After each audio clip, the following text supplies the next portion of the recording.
बाबा आरती।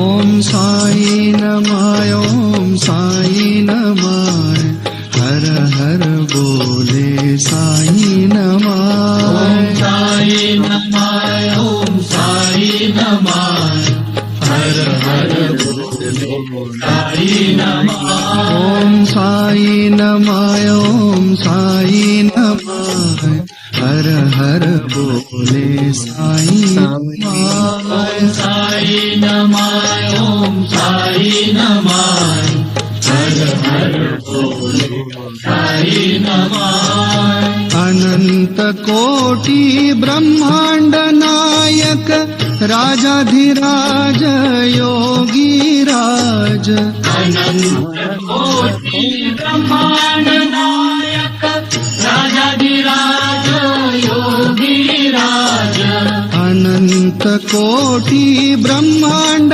नायक राजाधिराज योगी राज अनंत कोटि ब्रह्मांड नायक राजाधिराज योगी राज ब्रह्म श्री सच्चिदानंद सद्गुरु साई नाथा नमाय परब्रह्म श्री सच्चिदानंद सद्गुरु साई नाथा नमः परब्रह्म श्री सच्चिदानंद सद्गुरु साई नाथा नमाय परब्रह्म श्री सच्चिदानंद सद्गुरु साई नाथा नमः गुरुर्ब्रह्मा गुरुर्विष्णु गुरुर्देवो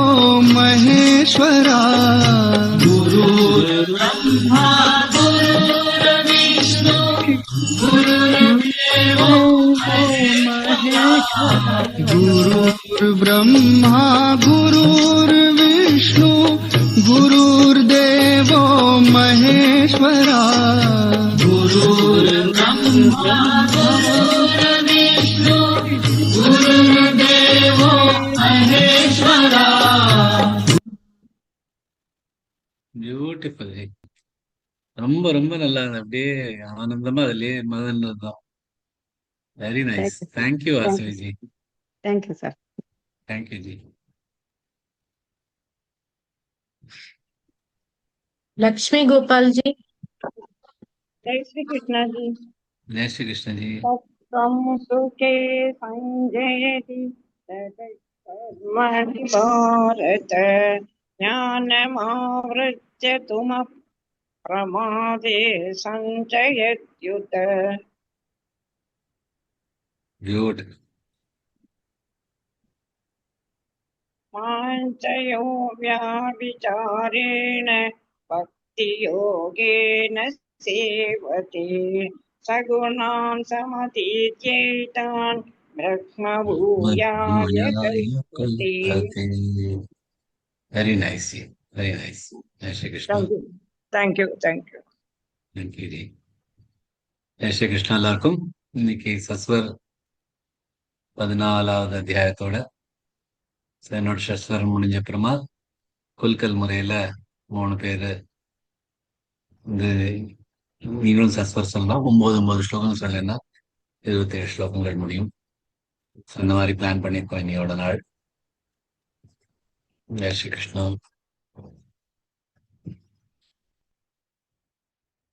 சஸ்வர ஆரம்பிக்கலாம். 14வது அத்தியாயம் குணத்ரய விபாகயோக அத்தியாயம். அவதரணிக்காவோட ஸ்டார்ட் பண்ணலாம். ஓம் ஸ்ரீ பரமாத்மனே நமः. ஸ்ரீமத் भगवद्गीता अथ चतुर्दशोऽध्यायः. श्रीभगवानुवाच परं भूय प्रवक्ष्यामि ज्ञानानां ज्ञानमुत्तमम् यज्ञात्वा मुनयः सर्वे परां सिद्धिमितो गताः इदं ज्ञानमुपाश्रित्य मम साधर्म्यमागताः सर्गेऽपि नोपजायन्ते प्रलये न व्यथन्ति च मम योनिर्महद् ब्रह्म तस्मिन् गर्भं दधाम्यहम् सम्भवः सर्वभूतानां ततो भवति भारत सर्वयोनिषु कौन्तेय मूर्तयः सम्भवन्ति याः तासां ब्रह्म महद्योनिरहं बीजप्रदः पिता सत्त्वं रजस्तम इति गुणा प्रकृतिसम्भवाः निबध्नन्ति महाबाहो देहे देहिनमव्ययम् तत्र सत्त्वं निर्मलत्वात् प्रकाशकमनामयम् सुखसंगेन बध्नाति ज्ञानसंगेन चानघ रजोरागात्मकं विद्धि तृष्णासङ्गसमुद्भवम् तन्निबध्नाति कौन्तेय कर्मसंगेन देहिनम् तमस्त्वज्ञानजं विद्धि मोहनं सर्वदेहिनां प्रमादालस्य निद्राभिस्तन्निबध्नाति भारत सत्त्वं सुखे संजयति रजः कर्मणि भारत ज्ञानमावृत्य तु तमः प्रमादे संजयत्युत रजस्तमश्चाभिभूय सत्त्वं भवति भारत रजसत्त्वं तमश्चैव तमसत्त्वं रजस्तथा सर्वद्वारेषु देहेऽस्मिन् प्रकाश उपजायते ज्ञानं यदा तदा विद्याद् विवृद्धं सत्त्वमित्युत लोभ प्रवृत्तिरारम्भः कर्मणामशमस्पृहा रजस्येतानि जायन्ते विवृद्धे भरतर्षभ अप्रकाशो प्रवृत्तिश्च प्रमादो मोह एव च तमस्येतानि जायन्ते विवृद्धे कुरु नन्दन यदा सत्त्वे प्रवृद्धे तु प्रलयं याति देहभृत् तदोत्तमविदान् लोकानमलान् प्रतिपद्यते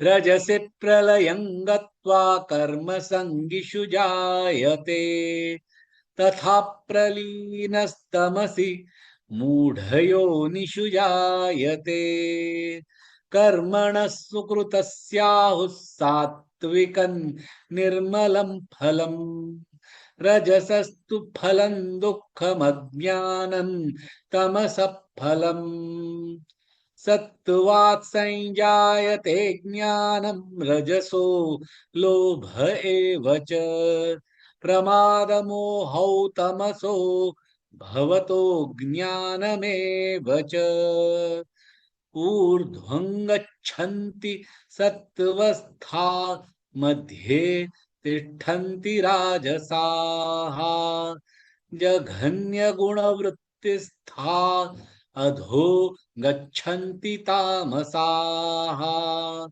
नान्यं गुणेभ्यः कर्तारै यदा द्रष्टानुपश्यति गुणेभ्यश्च परं वेत्ति मद्भावं सोऽधिगच्छति गुणानेतानतीत्यत्रीन् देही देहसमुद्भवान् जन्म मृत्युजरा दुःखैर्विमुक्तो मृतमश्नुते। अर्जुन उवाच कैर्लिङ्गैः स्त्रीन् गुणानेतानतीतो भवति प्रभो किमाचारः कथञ्चैतां स्त्रीन् गुणानतिवर्तते। श्रीभगवानुवाच प्रकाशं च प्रवृत्तिं च मोहमेव च पाण्डव न द्वेष्टि सम्प्रवृत्तानि न निवृत्तानि काङ्क्षति। उदासीनवदासीनो गुणैर्यो न विचाल्यते गुणा वर्तन्त इत्येव योऽवतिष्ठति नेङ्गते। समदुःखसुखस्वस्थः समलोष्टाश्मकाञ्चनः तुल्यप्रिया प्रियो धीरस्तुल्यनिन्दात्मसंस्तुतिः मानापमानयोस्तुल्यस्तुल्यो मित्रारिपक्षयोः सर्वारम्भ परित्यागी गुणातीतः स उच्यते। माञ्च यो व्यभिचारेण भक्तियोगेन सेवते स गुणान् समतीत्यैतान् ब्रह्म भूयाय कल्पते। ब्रह्मणो हि प्रतिष्ठाहममृतस्याव्ययस्य च शाश्वतस्य च धर्मस्य सुखस्यैकान्तिकस्य च।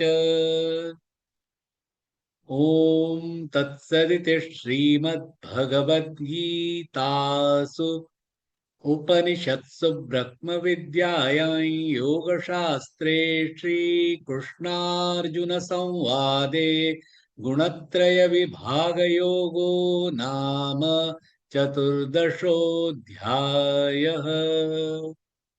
ॐ श्रीकृष्णार्पणमस्तु। जय श्री कृष्ण। 8 minutes ஆச்சு சார். Thank you G. நல்லா ஃபாஸ்டா சொல்லிட்டேன் இன்னைக்கு. ரொம்ப ஃபாஸ்டாவும் சொல்ல, ஸ்லோவும் சொல்லலாம். மீடியம் ஸ்பீட்ல 8 நிமிஷத்துல முடிச்சிட்டேன். Very good. Thank you ji. Thanks everybody to give me every time a chance to do a சஸ்வர். சஸ்வர் பண்றதே ரொம்ப மனசுக்கு சாந்தியா இருக்கும். இந்த கிளாஸ் ஆரம்பிக்கிறது முன்னாடி மனசு ஒரே சஞ்சலமா இருந்தது. கிளாஸ் ஆரம்பிச்சுட்டு அழகான பாபா ஆர்த்தி பார்த்துட்டு சஸ்வர் சொல்ற அப்புறம் மனசு கொஞ்சம் அப்படி சாந்தி ஆகி கொஞ்சம் பெட்டரா ஃபீல் ஆகுது. Thanks a lot every one. So யாரெல்லாம் சஸ்வர் சொல்ல ட்ரை பண்ணுங்க பொருள் இன்னைக்குங்கிறத சொன்னேன்னா சுஜாதாஜி அதுல டைப் அடிச்சுட்டு போவாங்க. அதுக்கப்புறம் தமிழ் போட்டுக்கோங்க. கலா புவனா போட்டுக்கோங்க. வெங்கட்ராமன். புவனா ஒரு நிமிஷம் வெங்கட்ராமன். ஒருத்தர் டைப் அடிச்சப்பறம் இன்னொரு சொல்லுங்க. ஷியாமளா. புவனா வெங்கட்ராமன். ஷியாமளா. விஜயலட்சுமி. பாலாஜி. என் பேரை போட்டுக்கோங்க மேடம். ஒரு நிமிஷம், எனக்கு 11 o'clock ஒரு மீட்டிங் இருக்கு, அது சீக்கிரம் முடிஞ்சிடும் 10 நிமிஷத்துல. அந்த டைம்ல என்னால சொல்ல முடியாது. அதுக்குள்ள வந்துட்டுனா சொல்லணும், இல்ல அதுக்கப்புறம் தான் சொல்ல முடியும். அதனால இருக்கிற டைம்ல 2 வாட்டி கூட பண்ணலாம். 6 பீப்புளுக்கு சான்ஸ் கிடைக்கலாம். உங்களுக்கு இப்போ வரலன்னா அப்புறம் சொல்லலாம். ஓகே சுஜாதாஜி ஸ்டார்ட் பண்ணிடுங்க.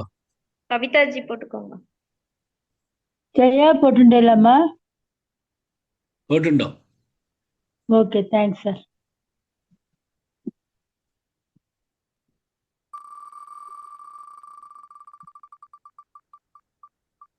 ஃபர்ஸ்ட்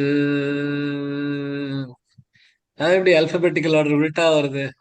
விஜயலட்சுமி தான் ஃபர்ஸ்ட். நீங்க 9 ஸ்லோகங்கள் சொல்லலாம். அடுத்தது யாருன்னு பார்க்கலாம்.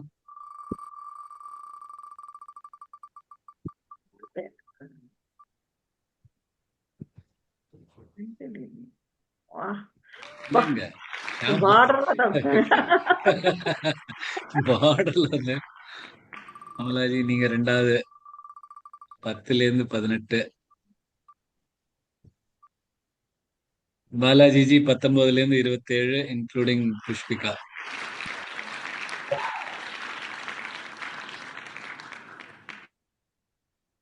சோ விஜயலட்சுமிஜி நீங்க வந்து ஆரம்பிக்கிறேன் சார். அவதாரணிக்கா 1லேருந்து 9 சொல்லுவேள்.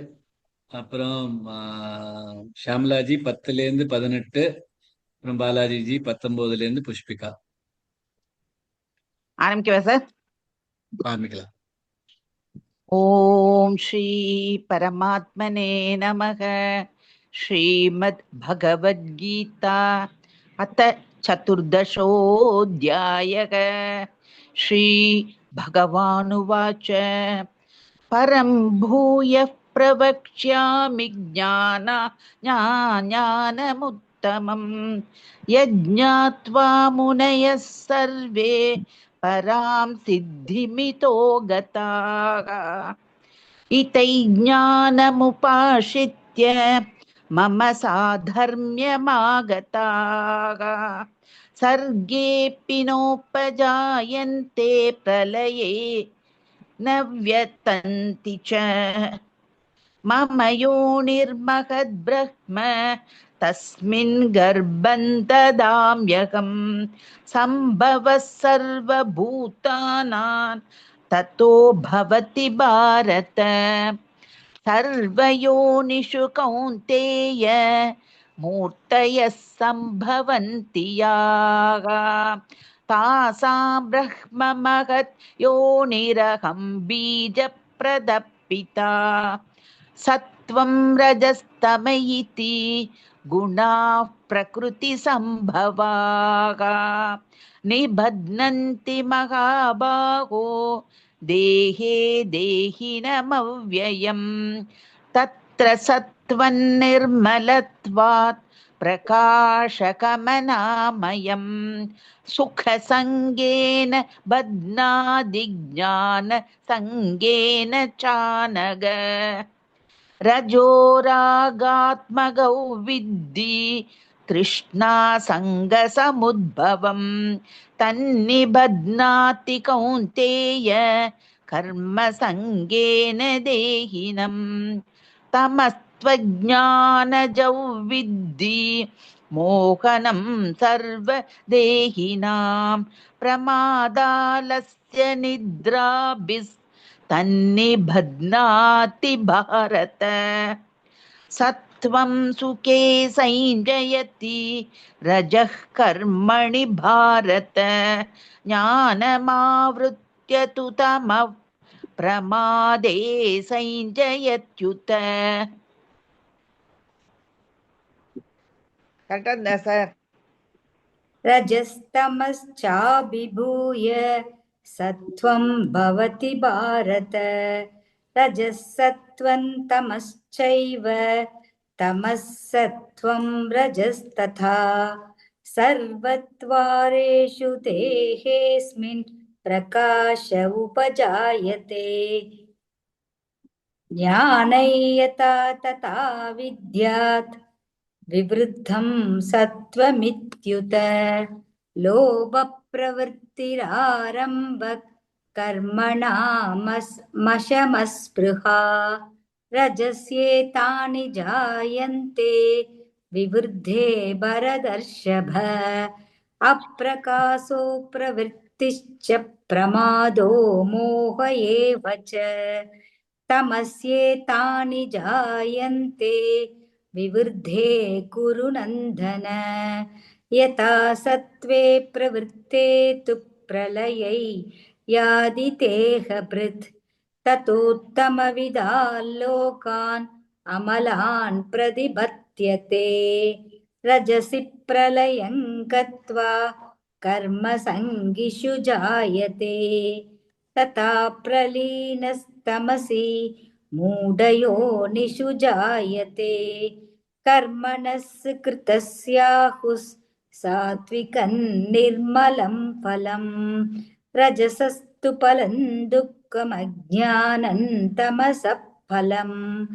सत्त्वात् संजायते ज्ञानं रजसो लोभ एव च प्रमादमोहौ तमसो भवतो ज्ञानमेव च ऊर्ध्वं गच्छन्ति सत्त्वस्था मध्ये तिष्ठन्ति राजसाः जगन्यगुणवृत्तिस्था अधो गच्छन्ति तामसाः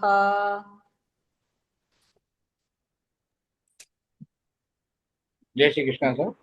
नान्यं गुणेभ्यः कर्तारै यदा द्रष्टानुपश्यति गुणे गुणेभ्यश्च परो वेत्ति मद्भावं सोऽधिगच्छति गुणानेतानतीत्यत्रीन् देहि देहसमुद्भवान् जन्म मृत्युजरा दुःखैर्विमुक्तो मृतमश्नुते। अर्जुन उवाच कैर्लिङ्गैः स्त्रीन् गुणानेतानतीतो भवति प्रभो किमाचारः कथञ्चैतां त्रीन् गुणानतिवर्तते। श्रीभगवानुवाच प्रकाशञ्च प्रवृत्तञ्च मोहमेव च पाण्डव न द्वेष्टि सम्प्रवृत्तानि न निवृत्तानि काङ्क्षति। उदासीनवदासीनो गुणैर्यो न विचाल्यते गुणा वर्तन्त इत्येव यो वदिष्ठति नेङ्गते। समदुःखः सुखस्वस्थः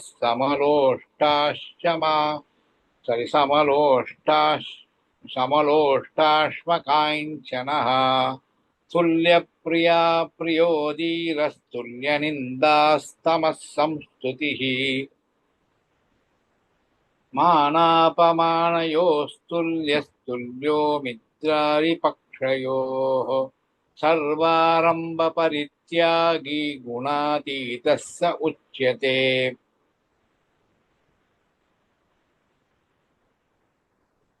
माञ्च यो व्यभिचारेण भक्तियोगेन सेवते सगुणान् समधीत्यैतान् ब्रह्मभूयाय कल्पते। ब्रह्मणो हि प्रतिष्ठाहममृतस्याव्ययस्य च शाश्वतस्य च धर्मस्य सुखस्यैकान्तिकस्य च। ॐ तत्सदिति श्रीमद्भगवद्गीतासु उपनिषत्सु ब्रह्मविद्यायां योगशास्त्रे श्रीकृष्णार्जुनसंवादे गुणत्रयविभागयोगो नाम चतुर्दशोऽध्यायः। ॐ श्रीकृष्णार्पणमस्तु। जय श्रीकृष्ण। Super super. ரொம்ப ரொம்ப பியூட்டிஃபுல். 3 பேரும் வெரி நைஸ். எவ்வளவு ஆனந்தமா இருக்கு, எவ்வளவு ப்ரௌடாவும் இருக்கு. எப்படி எல்லாரும் இவ்வளவு அழகா சஸ்வர் சொல்லு விடாம சொல்றதுங்கிறது ரொம்ப கஷ்டம். ஆனா பியூட்டிஃபுல்லா சொன்னேன். பாலாஜி தான் கொஞ்சம் சமத்துவத்துல இன்னும் கொஞ்சம் கவனிப்பு கொடுத்தேன்னா அந்த சமத்துவம் பத்தின ஸ்லோகத்தை கொஞ்சம் தடுமாறுங்க. இன்னும் கொஞ்சம் சமத்துவத்துலதான் நம்மளுக்கு ஃபோக்கஸ் பண்ணிக்கணும். வாழ்க்கையில எல்லாருமே சமத்துவத்துல ஃபோக்கஸ் பண்ணிக்கணும். அதுல ஆனா வெரி பியூட்டிஃபுல். எல்லாரும் அந்த அதுவும் இப்பெல்லாம் சரளமா எல்லாரும் அந்த உயிரெழுத்தும் அந்த பாதி எழுத்தும் ஜாயின் பண்ணி சொல்றது இப்பெல்லாம் நீங்க ரொம்ப சரளமா சொல்ல ஆரம்பிச்சிட்டேன். முதல்ல ரொம்ப கஷ்டப்படுவேன், அங்கேயோ வந்து நிறுத்திட்டு ஏதோ மாதிரி சொல்லுவேன். நான் இப்ப 3 பேருமே பிரமாதமா சொன்னேன். Very beautiful. ஜெய் ஸ்ரீ கிருஷ்ணஜி. எல்லாமே உங்களால தான் சார். உங்களுக்கு தான் அந்த பெருமை சேரும். பகவான்னால.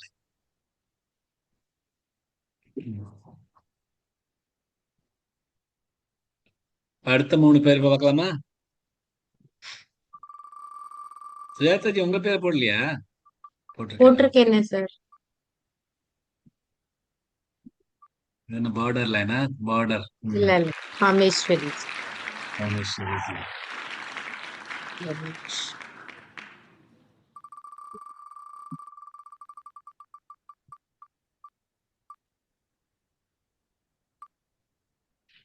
கவிதாஜி. K 2K.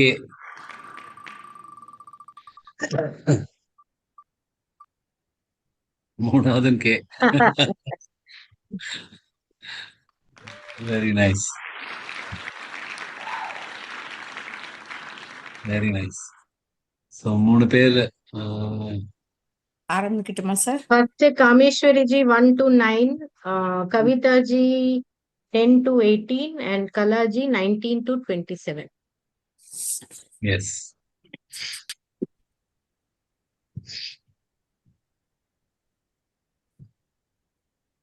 ஓம் ஸ்ரீ பரமாத்மனே நமः. श्रीमद्भगवद्गीता अथ चतुर्दशोऽध्यायः. श्रीभगवानुवाच परं भूय प्रवक्ष्यामि ज्ञानानाज्ञानमुत्तमम् यज्ञात्वा मुनयः सर्वे परां सिद्धिमितो गताः इदं ज्ञानमुपश्रित्य मम साधर्म्यमागताः सर्गेऽपि नोपजायन्ते प्रलये न व्यतन्ति च मम योनिर्महद्ब्रह्म तस्मिन् गर्भं ददाम्यहम् सम्भवः सर्वभूतानां ततो भवति भारत सर्वयोनिषु कौन्तेय मूर्तयः सम्भवन्ति याः तासां ब्रह्म महद्योनिरहं बीजप्रदपिता सत्वं रजस्तम इति गुणा प्रकृतिसम्भवाः निबध्नन्ति महाबाहो देहे देहिनमव्ययम् तत्र सत्वं निर्मलत्वात् प्रकाशकमनामयम् सुखसङ्गेन बध्नाति ज्ञानसङ्गेन चानघ रजोराकात्मकौ विद्धि दृष्णा सङ्गसमुद्भवम् तन्निबध्नाति कौन्तेय कर्मसङ्गेन देहिनम् तमस्तज्ज्ञानजौ विद्धि मोहनं सर्वदेहिनां प्रमादालस्य निद्राभिस्तन्निबध्नाति भारत सत्वं सुखे संजयति रजः कर्मणि भारत ज्ञानमावृत्य तु तमः प्रमादे संजयत्युत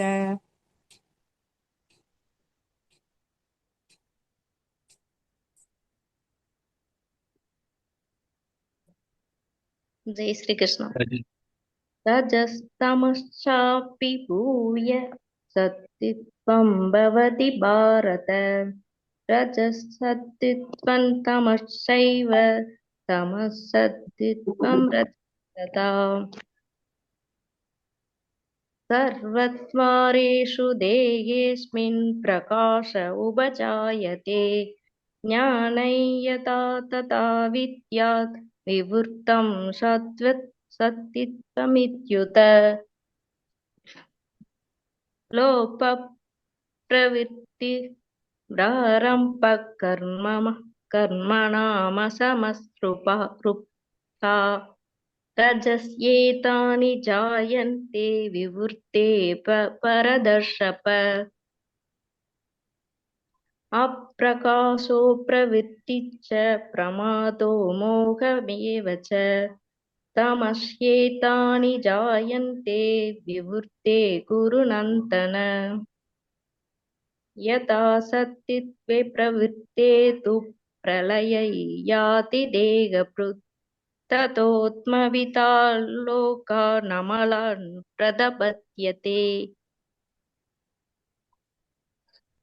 रजसि प्रलयं गत्वा कर्मसङ्गिषु जायते तथा प्रलीनस्तमसि मूढयोनिषु जायते कर्मणः सुकृतस्यागुः सात्विकं निर्मलं फलं रजसस्तु फलं दुःखमज्ञानं तमसः फलं सत्त्वाश्चैजायते ते ज्ञानं रजसो लोपयेव च प्रमातो मोहौ तमसो भवतो ज्ञानमेव च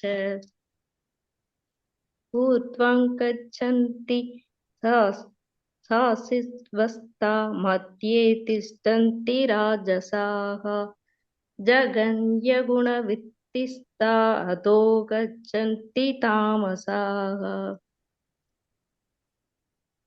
नान्यन् गुणेभ्यः कर्तारै यथा द्रष्टानुपश्यति गुणेभ्यश्च परो वेति मद्भावं सोऽधिगच्छति गुणानेतानतीत्यत्रीन् देहि देहसमुद्भवान् जन्म मृत्युजरा दुःखैर्विमुक्तो मृतमश्नुते अर्जुन उवाच कैर्लिङ्गैः स्त्रीन् गुणानेतानतीतो भवति प्रभो किमाचारः कथं चैतां स्त्रीन् गुणानतिवर्तते श्रीभगवानुवाच प्रकाशं च प्रवृत्तिं च मोहमेव च पाण्डव न द्वेष्टि सम्प्रवृत्तानि न वृत्तानि काङ्क्षति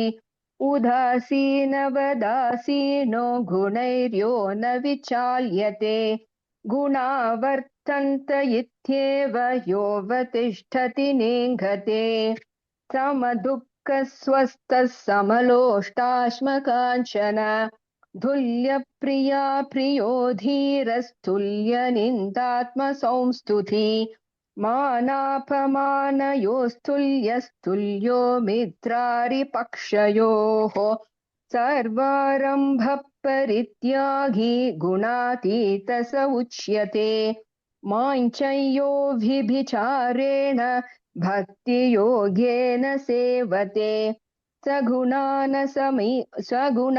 समैतीत्यैतान् ब्रह्म भूयाय कल्पते ब्रह्मणो हि प्रतिष्ठाहम् अमृतस्याव्ययस्य च शाश्वतस्य च धर्मस्य सुखस्यैकान्तिकस्य च ॐ तत्सदिति श्रीमद्भगवद्गीतासु उपनिषत्सु ब्रह्मविद्यायां योगशास्त्रे श्रीकृष्णार्जुनसंवादे गुणत्रयविभागयोगो नाम चतुर्दशोऽध्यायः।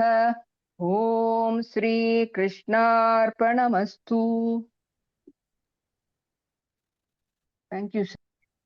Very nice, very nice. முதல்ல வந்து A+ இருந்ததுன்னா இது கொஞ்சம் ஏவா தான் இருந்தது. எல்லாரும் கொஞ்சம் தட்டு மாதிரி கொஞ்சம் கொஞ்சம் சொன்னேன். பவர் இருந்தாலும் கட் ஜெய் ஸ்ரீ கிருஷ்ணா. இங்க கரண்ட் இல்லைங்க சார், அப்படியே பார்த்து ஒரு மாதிரி ஓ அப்படியா? அதான் நீங்க இன்னைக்கு கொஞ்சம் ஜாஸ்தியா தடுப்பாருங்க. கரண்ட் இல்லைங்க, செல்ல பார்த்தே சொல்ல ஒரு மாதிரி இருந்துச்சு சார். ஓகே ஓகே ஓகே, புரியுது. 3 பேருமே கே இன்னைக்கு. K group A3.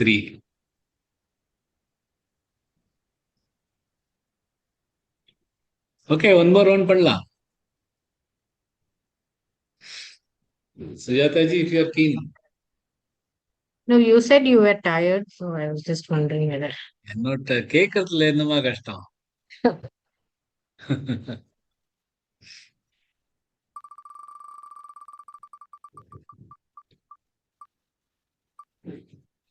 மைथिली जी.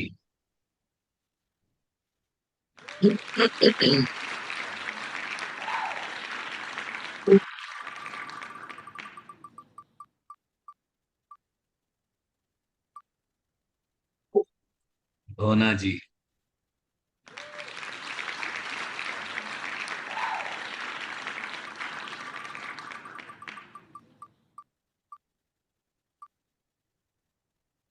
जया जी.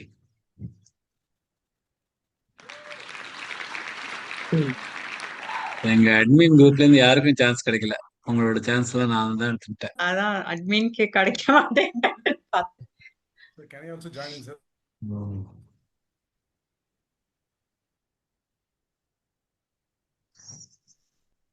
சார் ஓகே லாஸ்ட் மைதிலிஜி நீங்க தான் ஸ்பின் பண்ணணும். ஏன்னா நான் ஸ்பின் பண்ணா வரவே மாட்டேன்றது சார் என் பேர். அதனால என்ன நெக்ஸ்ட் பின் பண்ணா ஸ்பின் பண்ணணுமா? ஓகே பண்றேன், அடுத்த வாட்டி நான் பண்றேன். I so was just Maithiliji 1லேருந்து 9, அதுக்கப்புறம் புவனாஜி 10 to குருணாஜி 18. 10லேருந்து 18 அண்ட் ஜெயாஜி 19லேருந்து 27 இன்க்ளூடிங் புஷ்பிகா. कृष्ण ओम श्री परमात्मने नमः। श्रीमद्भगवद्गीता अद चतुर्थोऽध्यायः। श्री भगवानुवाच परं भूय प्रवक्ष्यामि ज्ञानानज्ञानमुत्तमम् यज्ञात्वा मुनयः सर्वे परां सिद्धिमिदो गताः। इदं ज्ञानमुपाश्रित्य मम साधर्म्यमागताः सर्गेऽपि नोपजायन्ते प्रलये नोऽव्यदन्ति च। मम यो निर्मगद्ब्रह्म तस्मिन् गद्बन्धतां यहम् सम्भवः सर्वभूतानां ततो भवति भारत। सर्वयोनिषु कौन्तेय मूर्तसम्भवन्ति याः दासां ब्रह्ममहद्योनि अहं बीजप्रदः सत्त्वं रजस्मयिति गुणः सत्तं रजस्तमहिति गुणाः प्रवृत्तिसम्भवाः निबध्नन्ति महाबाहो देहे देहिनमव्ययम्। तत्र सत्त्वं निर्मलत्वात् प्रकाशामनामयम्। सुखे सुखे सङ्गेन बध्नाति ज्ञानसङ्गेन चानक। रजो रागात्मकं विद्धि तृष्णासङ्गसमुद्भवम्। तन्निबध्नाति कौन्तेय कर्मसङ्गेन देहिनम्। तमसत्त्वज्ञानजं विद्धि मोहनं सर्वदेहिनाम्। प्रमादालस्य निद्राभिः तन्निबध्नाति भारत।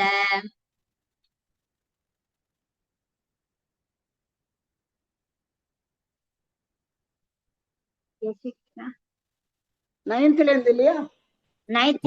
சொல்லுங்க மைதிலி ஜி 9th சொல்லுங்க. सत्त्वं सुखे संजयति रजः कर्मणि भारत। ज्ञानमावृत्य धूमः प्रमादे संजयत्युत। रजस्तमश्चाभिभूय सत्त्वं भवति भारत। रजसत्त्वं तमश्चैव तमः सत्त्वं रजस्तथा। सर्वद्वारेषु देहेऽस्मिन् प्रकाश उपजायते। ज्ञानं यथा तथा विद्यात् विवृद्धं सत्त्वमित्युत।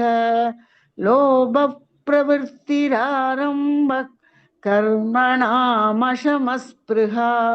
रजस्येतानि जायन्ते विवृद्धे भरतर्षभ। अप्रकाशो प्रवृत्तिश्च प्रमादो मोह एव च। तमस्येतानि जायन्ते विवृद्धे कुरु नन्दन। यदा सत्त्वे प्रवृत्ते तु प्रलयं याति देहभृत्। ततोत्तमविधान् लोकान् अमलान् प्रतिपद्यते। रजसि प्रलयं गत्वा कर्मसङ्गिषु जायते। तथा प्रलीनस्तमसि मूढयोनिषु जायते। कर्मणः सुहृदस्याहुः सात्विकं निर्मलं फलं। रजसस्तु फलं दुःखम् दुःखमज्ञानं तमसः फलम्।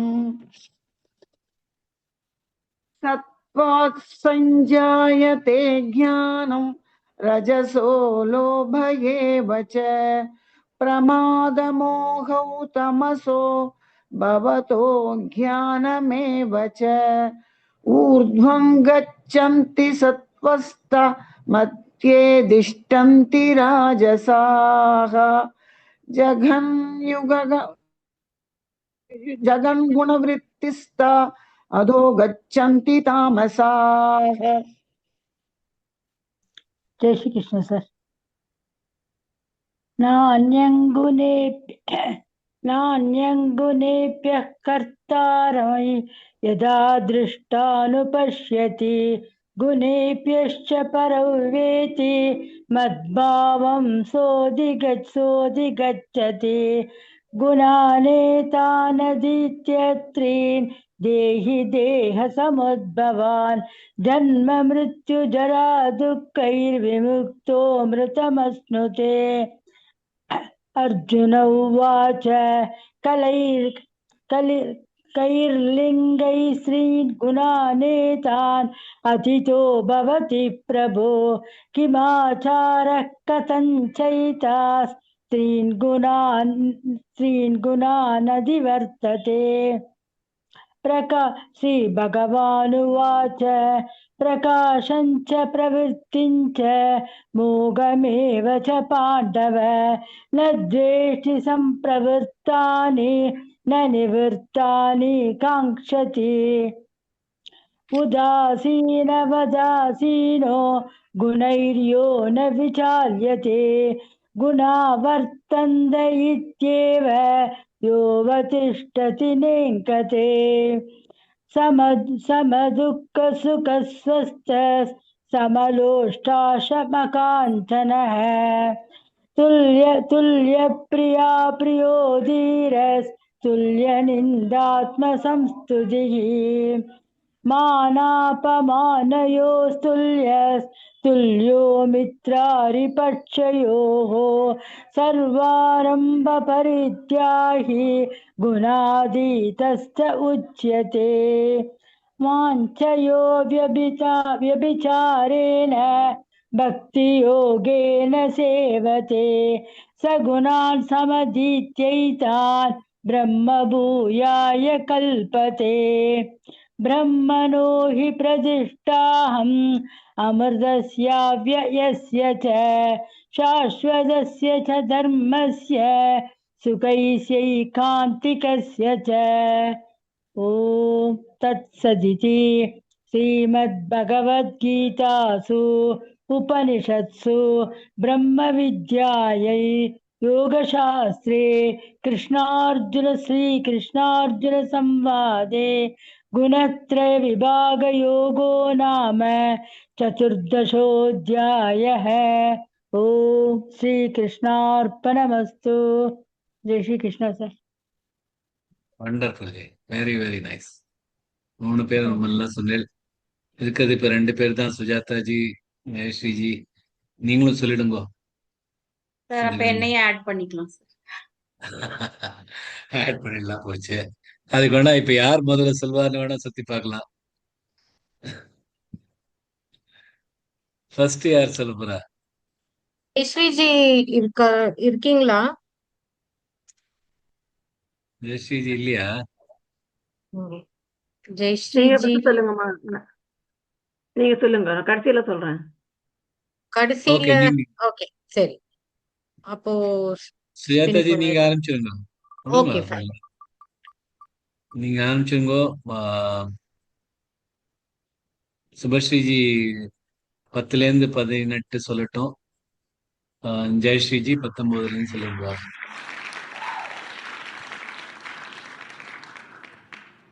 நீங்க சொல்லதுக்கு முன்னாடியே கிளாப்லாம் வருது.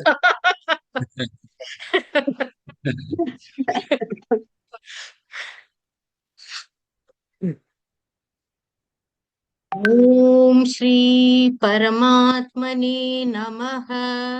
श्रीमद् भगवत गीता अथ चतुर्दशोऽध्यायः। श्री भगवानुवाच परं भूय प्रवक्ष्यामि ज्ञानानैज्ञानमुत्तमम् यज्ञात्वा मुनयः सर्वे परां सिद्धिमितो गताः। इदं ज्ञानमुपाश्रित्य नित्यमभ्यनुवर्त्य मम साधर्म्यमागताः सर्गेऽपि नोपजायन्ते प्रलये न व्यथन्ति च मम यो महद्ब्रह्म तस्मिन् गर्भं दधाम्यहम् सम्भवः सर्वभूतानां ततो भवति भारत सर्वयोनिषु कौन्तेय मूर्तयः सम्भवन्ति याः तासां ब्रह्म महद्योनिरहं बीजप्रदः पिता सत्त्वं रजस्तम इति गुणाः प्रकृतिसम्भवाः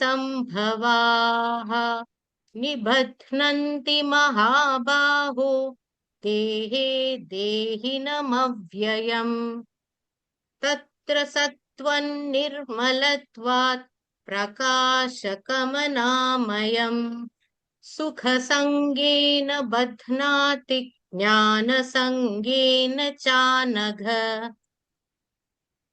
रजोरागात्मकं विद्धि तृष्णासङ्गसमुद्भवम् तन्निबध्नाति कौन्तेय कर्मसङ्गेन देहिनम् तमस्त्वज्ञानजं विद्धि मोहनं सर्वदेहिनां प्रमादालस्य निद्राभिस्तन्निबध्नाति भारत सत्त्वं सुखे संजयति रजः कर्मणि भारत ज्ञानमावृत्य तुत्तमप्रमादे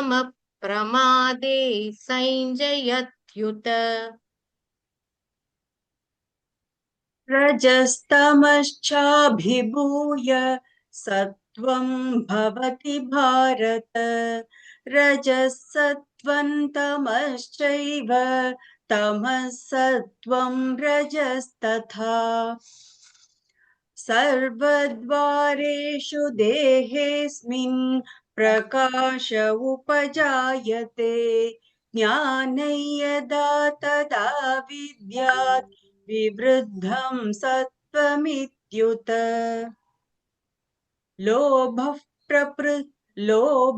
प्रवृत्तिरारम्भः कर्मणामशमस्पृहा रजस्येतानि जायन्ते विवृद्धे भरतर्षभ अप्रकाशो प्रवृत्तिश्च प्रमादो मोह एव च तमस्येतानि जायन्ते विवृद्धे कुरु नन्दन यदा सत्त्वे प्रवृद्धे तु प्रलये याति देहभृत् तदोत्तमविदालोकानमलान् प्रतिपद्यते रजसि प्रलयं गत्वा कर्मसङ्गिषु जायते तथा प्रलीनस्तमसि मूढयोनिषु जायते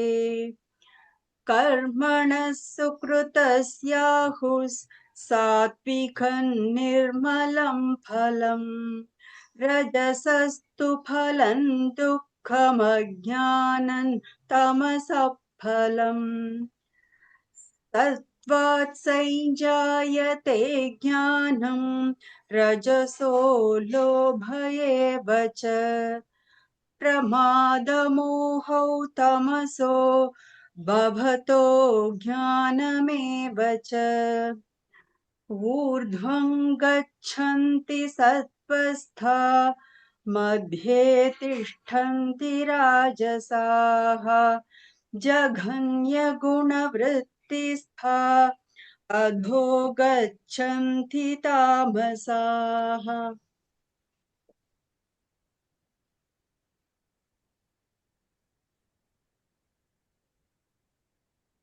நான் சொல்லணுமா சார்? ஆமா கேக்குறதா? சொல்லுங்க சொல்லுங்க. नान्यं गुणेभ्यः विस्तारै यदा द्रष्टानुपश्यति गुणेभ्यश्च परं वेत्ति मद्भावं सोऽधिगच्छति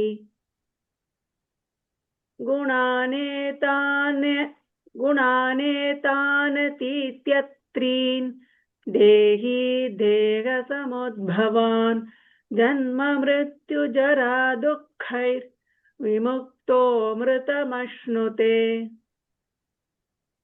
अर्जुन उवाच कैर्लिङ्गैस्त्रीन् गुणानेतानतीतो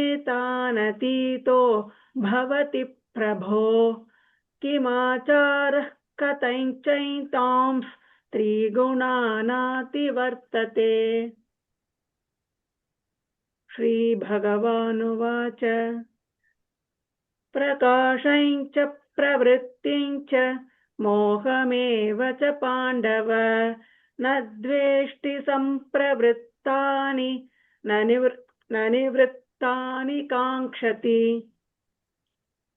उदासीनवदासीनो गुणैर्यो न विचाल्यते गुणा वर्तन्त इत्येव योऽवतिष्ठति नेङ्गते।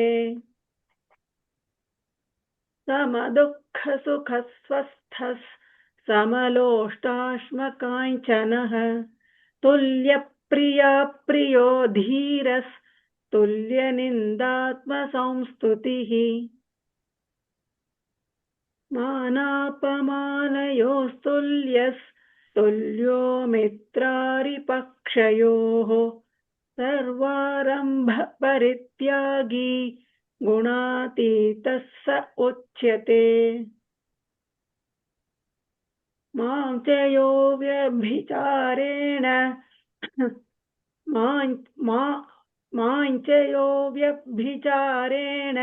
भक्तियोगेन सेवते स गुणान् समतीत्यैतान् ब्रह्मभूयाय कल्पते। ब्रह्मणो हि प्रतिष्ठाहममृतस्याव्यजस्य च शाश्वतस्य च धर्मस्य सुखस्यैकान्तिकस्य च। ॐ तत्सदिति श्रीमद्भगवद्गीतासु उपनिषत्सु ब्रह्मविद्यायां योगशास्त्रे श्रीकृष्णार्जुन संवादे गुणत्रयविभागयोगो नाम चतुर्दशोऽध्यायः। ॐ श्रीकृष्णार्पणमस्तु। जय श्री कृष्ण। जय श्री कृष्ण जी, वंडरफुल वंडरफुल. இன்னைக்கு எவ்வளவு 4 செஸ்வர் நடந்ததா? ஆமா சார். 3 ஆமா, நம்ம 4 ஆமா 4 12 பிளஸ் பேர் என்னோட 4 சேர்ந்து 5. Very nice. 5 செஸ்வர் நடத்திருக்கோம் 50 நிமிஷத்துல. 10 minutes per செஸ்வர் ஆவரேஜா. Very nice. தேங்க்யூ ஜி எல்லாருக்கும். நாளைக்கு குவிஸ் எல்லாம் மீனிங்ஸ் எல்லாம் படிச்சுன்னு வாங்கோ. சுஜாதா ஜியோட ஸ்பெஷல் குவிஸ் நாளைக்கு.